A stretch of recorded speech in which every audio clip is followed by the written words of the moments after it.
Unfinished Business podcast show with your host, David Sliman. Happy New Year, everybody, and welcome to the Unfinished Business podcast show.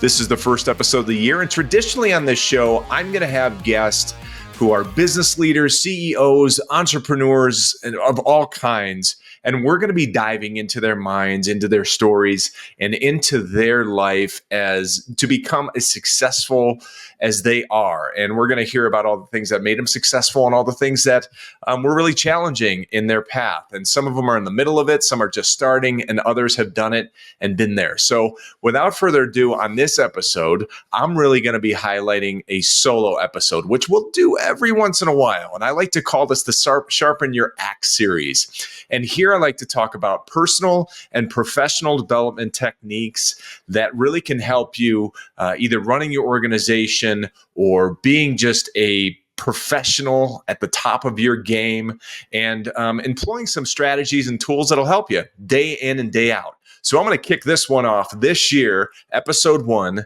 with goal setting. Now, when I speak about goal setting, I'm going to talk today in regards to people who either personally or professionally want to set goals for themselves. You could be owning a business and you can apply some of these strategies. But realistically, what it comes down to is that goal setting is extremely important. And I'm going to use this analogy that I learned from one of Zig Ziglar's books. And this analogy, I'm gonna speak to it a little bit differently, but think about this, right? Let's think about right now we're in bowl season, right? It's a new year. We got two teams out there who realistically are in the locker rooms with their coaches. The coaches are in the locker room getting them all pumped up for the game, right? You can picture that. They go busting through those doors and they get out onto the field and they look at the field. There's no end zone. There's no yard markers. There's no out of bounds. There's no scoreboard. There's no clock. I mean, that's like going into the game of business. If you don't have yard markers, if you don't have goal lines, if you don't have out of bounds markers, if you don't have timers, if you don't have score, you're really not playing the game of business correctly. You're never going to be able to compete with the businesses and with people that are at the top of their game. So you have to have a playing field. You have to set markers and you have to set goals. And that's why goal setting is so important. 36% of organizations, only 36% of organizations have standard goal setting approaches. Now listen to this one. 84% of people in the United States do not set goals. That means only 16% of people in the United States, personally and professionally, only set goals. Only 3% are actually achieved of that 16%. Now listen to this one. 25% of all New Year's resolutions will be given up in week 1. 25%. If you write down your goals, you're doing better than 84% of the people in the United States. Writing them down is almost the whole battle themselves. So why is this so low? I really want to tell my philosophy and my approach when it comes to goal setting is this. First, you just got to write things down. And I don't think professionals and people in the world at this point even just take the time. And it doesn't take much time. But 1, write your goals down. 2, we get overwhelmed. We feel like we have to have a mountain of goals to achieve this year. And you really don't. I'm going to talk to you about a strategy and technique that is almost, I call it the pyramid technique. And I'm going to break it down for you later in this. So hang on, stay with me here. But I think too many times people put too much on their plate. And more importantly, if they don't hit a goal early, they want to quit. So I'm going to talk about getting out of that tailspin, getting out of that quit mindset, and really start notching up wins for yourself and putting yourself in a position to gradually be a great goal setter. And I'm going to talk about this technique here in a little bit. So when it comes to goal setting, I like to do this. I like to think of it in 2 ways, conceptually and nominally. Okay. So I'm going to break these down for you and give you some real easy ways to lay out some conceptual goal strategies. I like to break them down into 3 categories. Now, I know it's silly, but the first thing I want you to do is grab a piece of paper or pull up a Word document on your computer and title it 2025 Goals. I know that sounds silly, but that is more than half the battle right there, is just putting a piece of paper down or putting a Word document up on your computer and putting yourself on a file that says 2025 goals. All right. And again, we're going to break down the conceptual and nominal, and we're going to do it from a personal and we're going to do it from a professional level. Okay. So I want to talk about conceptual goals. And I'm going to break them down into 3 categories. The first category is strategy. You need to think about how and what you want to do. Okay. And not so much the how, but more importantly, what you want to do. The second part of this is your action plan. So you have your strategy, you have your action plan. Now, your action plan is how you're going to do it. How are you going to achieve those goals from a conceptual standpoint, writing out, putting some sentences together. Now, again, this is not a nominal look. This is a conceptual look. And then the third is learning. Okay, how are you going to improve? From learning from your goals if you do achieve them, learning from your goals if you don't achieve them, and then giving yourself opportunities to learn with outside sources. Good inputs in, good inputs out. I'll talk more about that. So from a conceptual standpoint, professionally and personally, you're going to look at strategy, you're going to look at action plan, and then you're going to look at learning. Those are the 3 real pillars of putting this together. Now let's walk through the conceptual goal setting process. Now, again, take baby steps. If you're not used to doing this, take some baby steps in this. You don't have to write a book on this deal. Do things that you feel are important to you, but that you feel that you can achieve. Now, you want to stretch yourself a little bit. You don't want to make it too easy, but you definitely want to put some things out there where you're going to be able to build some momentum for yourself. So let's break down the first pillar, the first section, which is strategy. Think of things you want to do personally and professionally from a strategy standpoint. Maybe it's improve AI, learning how to use AI tools. Now, if you're in a business setting, maybe you want to develop more clients. Maybe you want to increase retention. Maybe you're running a business and you want to increase, you want to have stronger team meetings. Maybe you want to give your teams better tools, better training. Any of those things that you want to do from a personal level and a professional level, at least write down 3 on each. That will help you. The second phase of this is the action plan from a personal and professional level. Take those goals and talk about how you're going to improve. The how of how you're going to do this, right? Do more prospecting. If you're saying, hey, listen, I want to increase my teams, well, then I got to increase my prospecting. I've got to get more appointments. And you've got to be very clear on those. Maybe you have to have a more organized schedule, laying out your rocks in the beginning of the week and then filling it in with the things that you need to do to reach those goals. Maybe you want to get your team involved. If you're running a business, maybe a training program. Maybe you want to have a training program for your sales team. Maybe you want to have for your management team, maybe your operation team, whatever it is. But get specific based on the strategies that you've put in place. Get specific on the action plan that you're going to need to take in order to achieve those strategy goals. Maybe it's hire a consultant. Maybe it's measure the goals more or be more concise on your measurement. But whatever that's going to be, you're going to take an action plan to really drive those strategies into place. And then learning. What do you want to learn when you do reach those goals? What do you want to learn if you do not reach those goals? And how do you want to develop yourself personally, or how do you want to develop your organization to be stronger? Now, listen, there's a lot of access of great podcasts out there just like this. There's great books. There's great business and sales and training courses. There's a bunch of things that you can do just personally and professionally that you have access to.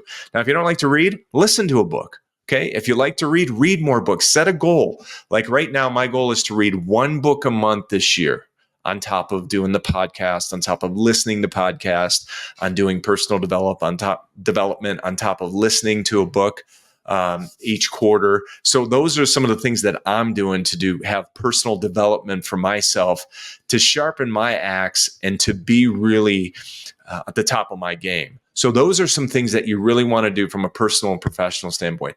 Now, again, if you're setting some goals for yourself, you want to learn from them. What are you hoping to achieve if you do achieve? What are you hoping to learn if you do achieve those goals? And what are you hoping to learn if you don't? How to get better? So those are some really good strategies from a conceptual standpoint. Write that stuff out. Now let's talk about the nominal. Now, the nominal side is obviously geared around probably one of the most important things, or things that people feel is the most important, that kind of sticks out, and that's income. What type of income do you want to generate for yourself this year, personally and professionally? Listen, if you have goals of starting a business this year, you might be more conservative than a business that's been in business for 10 years. So wherever you are in your personal and professional career, those things are going to intertwine. And you're going to have to set up goals and strategies for yourself that are going to be realistic. Okay. Now, another important element of nominal goal setting is understanding KPIs. Okay. And KPI stands for key performance indicators. What are the things that I'm going to have to do day in and day out in order to be successful? Now, when I do goal setting workshops and I work with teams and professionals on goal setting and organizations, I talk about two things. Goals are essentially results, and they're very, very important. But one of the most important things is to identify the commitments you need to make in order to achieve the goals, which are your results. So, for example, if I'm a sales professional and I want to have 50 clients this year, well, I need to understand my KPIs, my key performance indicators. How many touches it's going to take me to get an appointment? When I get an appointment, what percentage of those hold? When I give a presentation, how many of those do close into a sale? And what is my average sale? And what is my income based off those sales? You can start dictating. When you understand those numbers, you can start dictating the type of money you want to make. Now, same thing from an organizational standpoint. You have to know your profitability from an organizational standpoint. You have to know your structure, who's involved in selling, what the metrics are in order for you to be profitable as an organization, and really build off those sort of KPIs. But really, income is all starts with the KPIs, the key performance indicators, understanding that, because once you do understand that, you will realize that when things are going really well, you keep putting pressure on it. When things are not going as well, you need to put pressure on it. And if it's not going to work, it'll eventually break.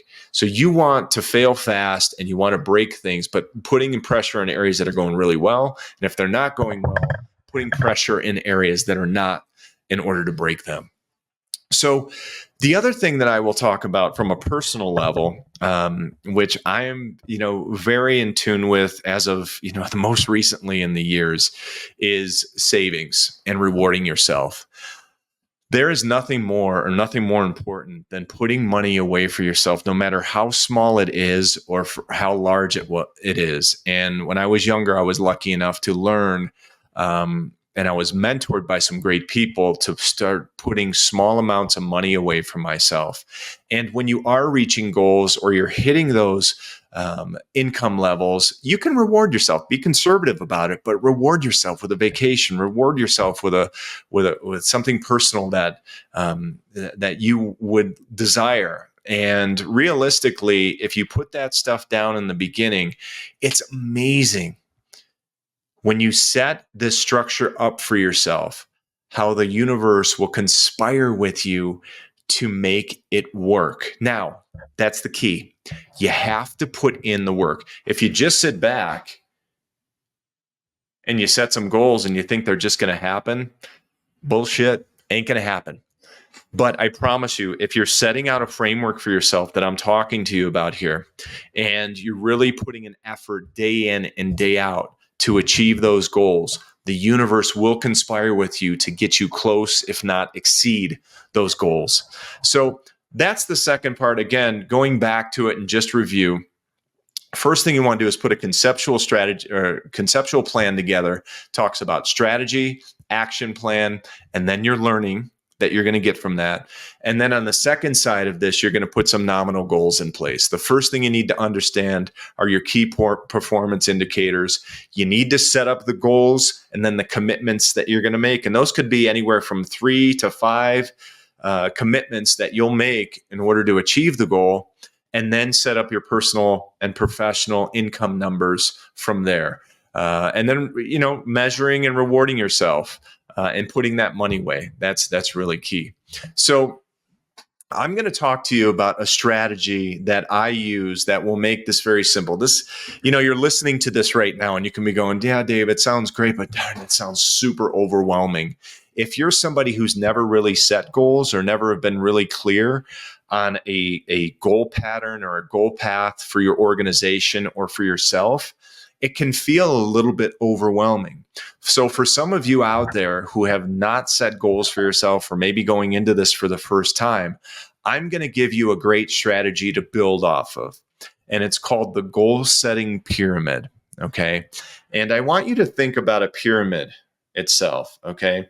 And if you were to have 4 small pyramids within that pyramid, so you have a pyramid here, you have a pyramid here, you have a pyramid up top, and then you have a natural pyramid that almost develops in the middle. And those are 4 pyramids within one large pyramid.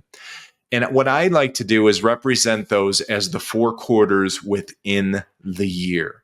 So I want you to take a piece of paper, and again, in a Word document, and I want you to draw that pyramid and then those 4 individual pyramids within it. And each of those pyramids inside that big pyramid is going to represent 1 quarter of the year. And obviously the big pyramid itself is going to represent the year in itself, the year as a whole. So I want you to visualize that and take a second to put that down. Now, I'm going to make this real easy. I want you to take one personal and I want you to take one professional goal for yourself. And I want you to write down a Q1. And I want you to take a line and I want you to write out that personal goal and I want you to write out that professional goal. Okay? Next to that personal goal, I want you to write 3 to 5 commitments you need to make day in and day out in that first quarter to achieve that goal. Once again, take that personal goal and next to it, I want you to write out 3 to 5 commitments you need to make in order to achieve that goal. Now, secondly, write your business goal down.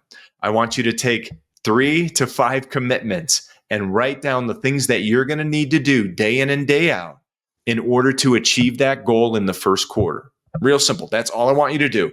And then date it, March 31st.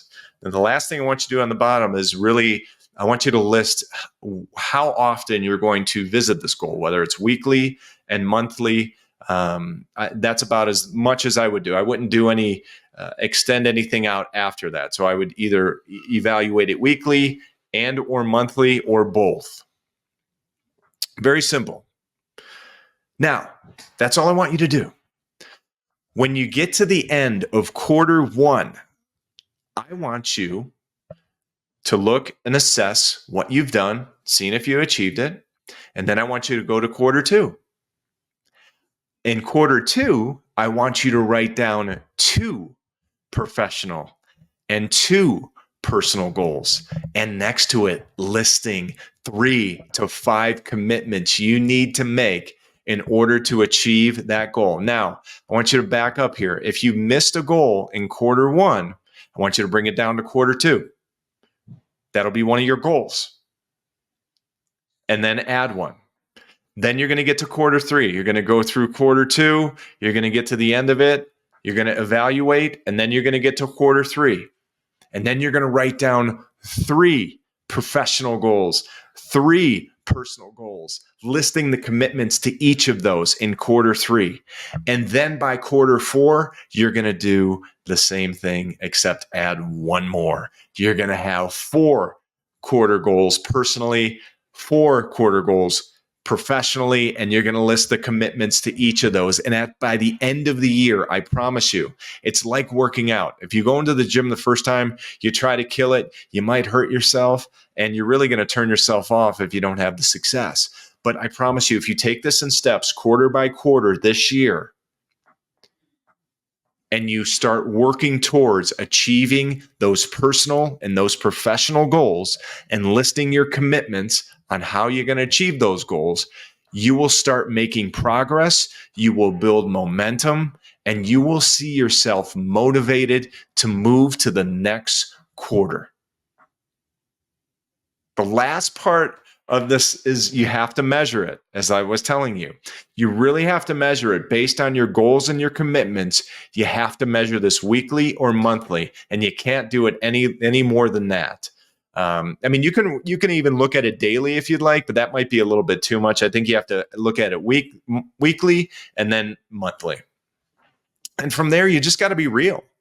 It's okay not to hit your goals if you put in effort. Okay? It's okay if you fall short. It's great if you hit them, and it's great if you exceed them. But this is all about conditioning yourself and putting yourself in a position to drive in a mindset of goal setting and future forward commitments and delivering on those commitments to hit your results. So, in going back to this, if any of you out there need help, or if you want assistance ever on some goal setting strategies, email us at gopro@salesproformance.com. Again, if you need some help, I'll be more than willing to help you. Shoot some comments, shoot me some emails at gopro@salesproformance.com. Listen, I want to thank you all for being here on this show. I hope that you've got a lot out of this session. I love to do these Sharpen Your Axe series where we can get one-on-one, and we're going to have some great guests this year. So really stay tuned in on the Unfinished Business Show this year. Like I said, we're going to have some fantastic guests. We're going to hear their stories. I promise you, whether you've been in business before or you're in business yourself and in the mix, or you're thinking about getting into business for yourself, or you just want to develop more personally and more professionally, you're not going to want to miss an episode. I promise you're going to get something out of it. If you're an organization, you need to elevate your sales team results. You want to get more out of your sales team. You want to get more alignment in your organization, build a stronger culture. Check us out at salesproformance.com. That's salesproformance.com. Reach out to us. We can help. We have CEO-minded individuals and experienced individuals that know how to build sales organizations within us. So we have a great company there as well. But listen, I want to wish you all wealth, health, and success out there to a great 2025. Take these strategies, apply them. If you have questions, reach out to us, and we appreciate your support. Like this show. Share this show. Just share it with one person. Promise you. Just share it with one person. We're going to keep growing this show throughout the year, and we will see you next time. Thanks for being here. Unfinished Business Podcast Show with your host, David Sliman.